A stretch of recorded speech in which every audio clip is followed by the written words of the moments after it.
Ces dernières semaines, les fermetures de classes se multiplient un peu partout en France. 25 sont annoncées chez moi dans les Deux-Sèvres. C'est vrai que derrière ça, il y a une logique qui peut sembler implacable. Moins d'élèves, donc moins besoin d'enseignants. Et pourtant, quand on y regarde de plus près, ça semble pas forcément si évident. En effet, les enquêtes PISA sont claires. La France est parmi les pays qui ont chuté au classement. Et pire, nous sommes aussi l'un des pays où les origines sociales pèsent le plus sur les résultats scolaires. Vous en conviendrez, nous ne pouvons nous en satisfaire. Parce que l'école, c'est avant tout une promesse républicaine, celle de corriger les inégalités, celle de rendre possible l'ascenseur social, là où aujourd'hui il peut parfois paraître en panne.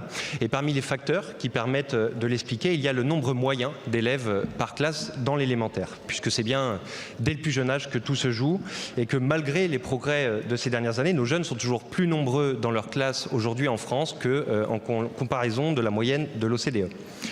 Or, l'expérience du dédoublement des classes dans les REP l'a démontré, la diminution des effectifs permet d'avoir, je cite, des résultats significativement supérieurs. Ce n'est pas moi qui le dis, c'est issu d'un rapport de votre ministère de février dernier.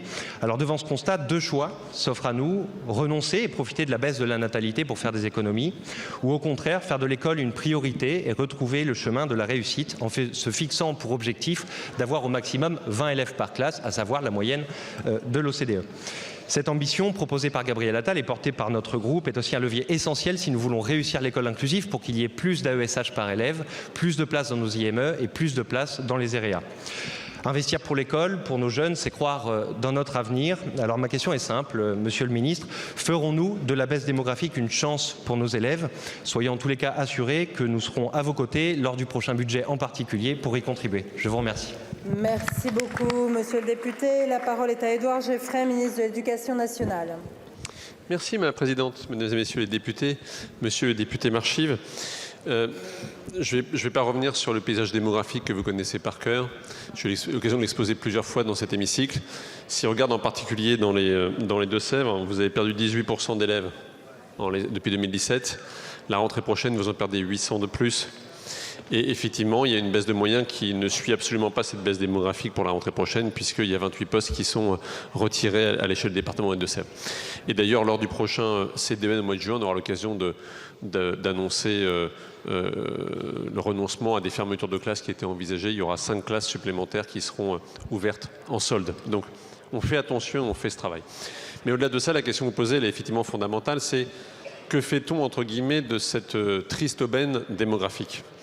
Depuis le début, je propose une ligne que je crois rationnelle et surtout qui a vocation à être durable, consistant à dire qu'il ne faut pas suivre la démographie, c'est-à-dire qu'il ne faut pas retirer des moyens d'enseignants à due proportion de la baisse du nombre d'élèves, mais qu'il faut à la fois accepter dans certains endroits cette baisse démographique, là où il n'y a plus d'enfants malheureusement, on est obligé d'en tenir compte, et dégager en même temps sur cette baisse démographique des marges pour redéployer et en réalité baisser le nombre d'élèves par classe.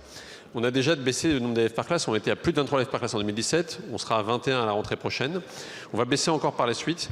Si nous nous en tenons à cette ligne-là, nous serons d'ici 5 ans effectivement un peu moins de 20 élèves par classe, tout en ayant dégagé par ailleurs des marges de manœuvre pour notamment repenser l'offre scolaire. Et j'insiste là-dessus, on a deux enjeux. On a un enjeu de carte stricto sensu, combien d'écoles, combien de classes, etc. On a aussi pour moi un enjeu d'accès finalement au choix, d'accès à l'offre scolaire, et des dispositifs comme des classes horaires aménagées, sections internationales, etc., qui pour le coup sont très mal répartis sur le territoire. Et l'expérimentation que j'ai lancée dans 18 départements ne porte pas seulement sur la carte, mais bien sur l'offre, pour que nos élèves, où qu'ils soient, aient bien les mêmes chances d'accéder à des dispositifs qui leur correspondent. Je vous remercie.